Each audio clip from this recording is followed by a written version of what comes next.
Hello guys, अस्सलाम वालेकुम and welcome back to our channel. तो जी, ज़का अशरफ की वापसी हो गई है। पीसीबी चेयरमैन बोर्ड बन गए हैं ज़का अशरफ।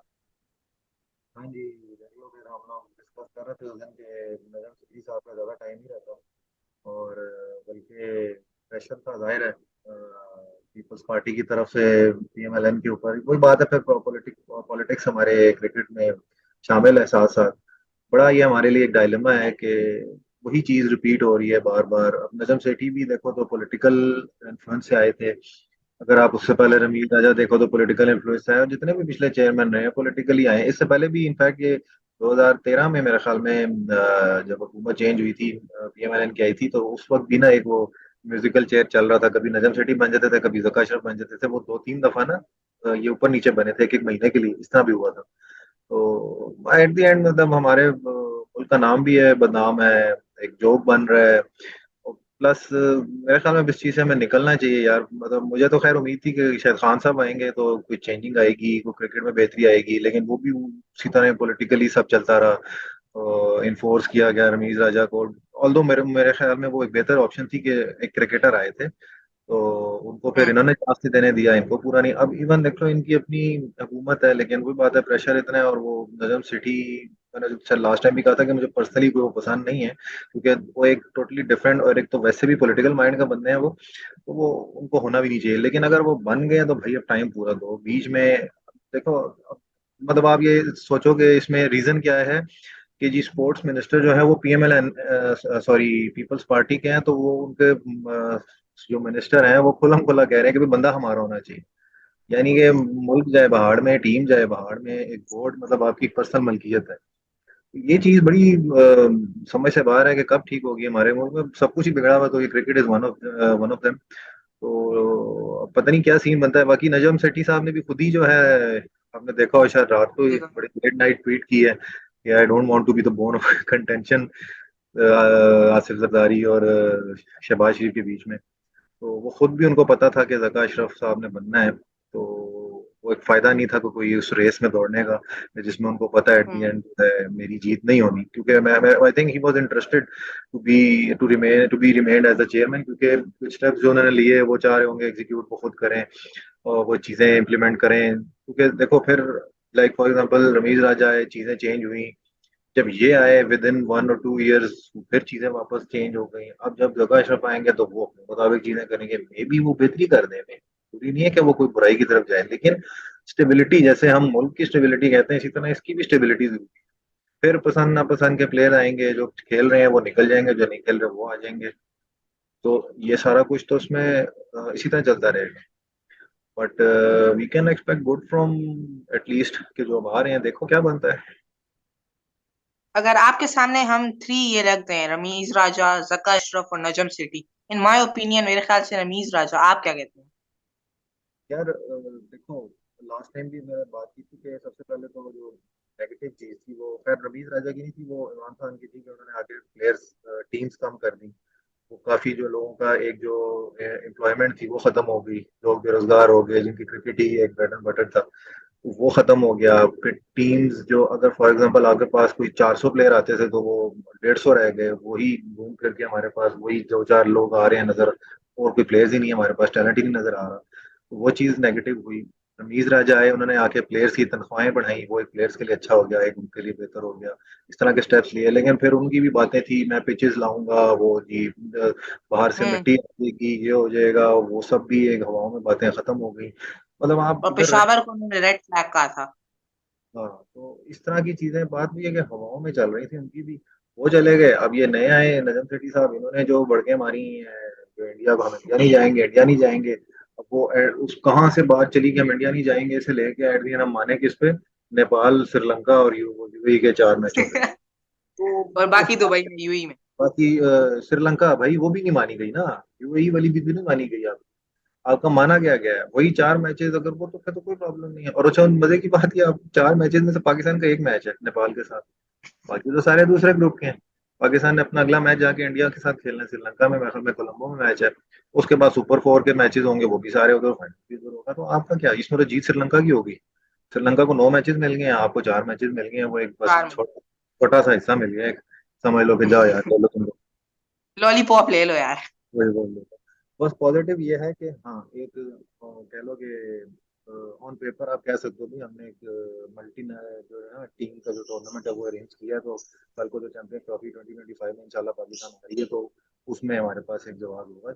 एक छोटा सा ये पॉजिटिव है। अदरवाइज आप जो बयान कर रहे थे हमने उस पे खैर डिस्कशन नहीं की, जिस तरह से जश्न मनाए जा रहे थे नजम सेठी साहब की तरफ से ऐलान हो रहे हैं जी, शुक्रिया जो उसका बीसीसीआई के जो बोर्ड डायरेक्टर हैं उनका कि उन्होंने बड़ा हमने स्टेप लिया। उससे भाई क्या स्टेप लिया है? उसने वही किया जो वो पहले दिन कह रहा था। आप जो है बड़ी चार बातें मैच और आपके वो वहीं की वहीं आ गई। तो नेगेटिव तो हमारे लिए हुआ है। एट द एंड वही बात है कि पाकिस्तान नीचे नीचे रह गया, बस 4 मैच मिल गए, इंडिया का अपना स्टांस कायम रहा है। तो ये चीजें मुझे लगता है आगे भी होती रहेंगी ऐसे ही। और लेकिन शायद क्रिकेट में शायद वो प्लेयर्स, क्योंकि जका अशरफ एक बेहतर बंदे मुझे लगते थे उस टाइम। शायद उस टाइम मुझे भी इतनी समझ ना हो, वो काफी पुरानी बात है। लेकिन उस वक्त बाकी जो चेयरमैन जब चल रहे होते थे चीजों की, मतलब उनमें जो जका अशरफ एक मुझे बेहतर बंदे नजर आ रहे थे।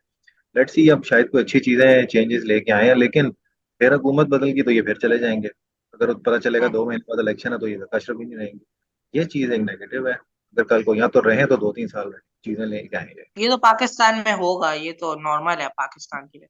या तो हो कि एक ऐसा कोई कोई लॉ निकले कि 2 से 3 साल जो है ये इसको कुछ कर ना सकते, तो फिर चाहे कोई भी हो, नजर सिटी बेशक आ जाए या जका अशरफ हो या रमीज राजा आ जाए, कोई और आ जाए, लेकिन एटलीस्ट स्टेबिलिटी हो है। और ये पाकिस्तान वर्सेस श्रीलंका टेस्ट का स्क्वाड आ गया है, जिसमें आमिर जमाल और मोहम्मद हुरैरा का डेब्यू हुआ है और हसन अली की वापसी, कम बैक। बहुत बहुत मुबारक हो आपको हसन अली के लिए। खैर मुबारक। यार देखो, अच्छा शाहीन की भी टीम में जगह बन गई है। वो तो मेरा ख्याल पहले आ रही थी, बातें हो रही थी कि शायद वो ना खेले, ही वॉज नॉट इंटरेस्टेड, लेकिन मेरे ख्याल में कन्विंस किया होगा क्योंकि और कोई बॉलर भी नहीं है आपके पास। देखो ना मुड़ के आपको ही हसन अली की तरफ वापस आना पड़ रहा है आपको। हम्म। तो, अब ये सीन है कि शाहीन है आपके पास, नसीम शाह है, नसीम शाह भी इंजरी भी उनके साथ साथ रहती है हर टाइम। फिर तीसरे हसन अली है। तो बैटिंग में जो जिस तरह आपने कहा वो हुरैरा का डेब्यू हुआ है वो एक अच्छी इंक्लूजन है। लेकिन फिर वही आ जाता है कि ये सारे ओपनर्स हैं। इस वक्त शान मसूद ओपनर हैं, मोहम्मद हुरैरा ओपनर भी आ गए, और आपके जो 2 ओपनर खेलने ही खेलने हैं अब्दुल्ला शफीक और इमामुल हक, वो आपके ओपनर ऑलरेडी 4 आपके ओपनर हैं। आपके जो जो बीच में से जो एक बंदा निकला है वो कौन निकला है लास्ट मैच के बाद? अजहर अली। तो अजहर अली है 1 डाउन पोजीशन पे, तो मोस्ट प्रोबेबली फिर ये है कि हुरैरा को शायद 1 डाउन पे खिलाएं, क्योंकि बाबर का 4 नंबर फिक्स है। 5 पे आई थिंक वो है सऊद शकील, लास्ट खेले हैं। छठे पे आज के सरफराज आ जाएंगे। रिजवान लास्ट परफॉर्मेंस अच्छी नहीं रही तो जगह फिलहाल बनती नहीं है। फिर इवन सलमान अली आगा भी है। फिर आपके बाकी 4 बॉलर्स आ जाएंगे। तो टीम ओवरऑल ठीक है, इतनी बुरी नहीं है, लेकिन पास्ट परफॉर्मेंसेज नहीं है। और हाँ स्पिनर स्पिनर अबरार को फिर जगह मिली है, और साथ नुमान अली। मुझे समझ नहीं आ रही है और कोई पाकिस्तान के पास स्पिनर खत्म हो गया है। नुमान अली की भी कोई परफॉर्मेंसेज नहीं है, वो माशाल्लाह एज भी उनकी हो गई है अच्छी खासी। फिर वो खिला पिछले मैचेस में उन्होंने नहीं खेले। हाँ, और मेरे ख्याल में मोहम्मद नवाज है शायद रखा है एक और उन्होंने। उसकी भी कोई टेस्ट में परफॉर्मेंसेस कोई खास तो नहीं है। अबरार को देखना पड़ेगा अबरार की कैसी होती है। अबरार ने डेब्यू तो जबरदस्त किया था, लेकिन उसके बाद इंग्लैंड ने हम्म। उनको भी काफी, अबरार साहब को भी धोया था ठीक ठाक अगले 2 मैचेस में। और मेरे ख्याल में न्यूजीलैंड के अगेंस्ट भी कोई इतनी परफॉर्मेंस खास नहीं थी। बाकी वो पिचेस भी हमने माशाल्लाह दी थी जबरदस्त किस्म की, जो फ्लैट पिचेस, मोटरवे।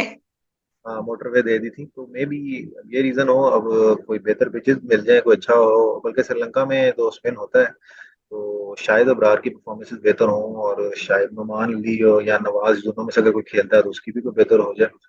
मेरे ख्याल में नवाज को शायद बैटिंग की वजह से तो चांस मिल जाए, क्योंकि वो बैटिंग भी कर लेता है। लेकिन बट टेस्ट में तो उनकी बैटिंग में भी कुछ परफॉर्मेंस नहीं दिखी हुई कभी हमने भी। हाँ, बट ऑन पेपर तो बैट्समैन है ना। और डोमेस्टिक में है ऑलराउंडर है जी। डिस्ट्रिक्ट में है परफॉर्मेंसेज एग्जैक्टली, तो अभी मुझे उसका स्टैट्स नहीं याद, तो निकाल लेंगे हम। लेकिन परफॉर्मेंसेज हैं उसकी डोमेस्टिक में। और बॉलिंग में कोई खातिर खान नहीं है, वो मेरे ख्याल बस T20 का ही मेरे मुताबिक तो एक बॉलर है।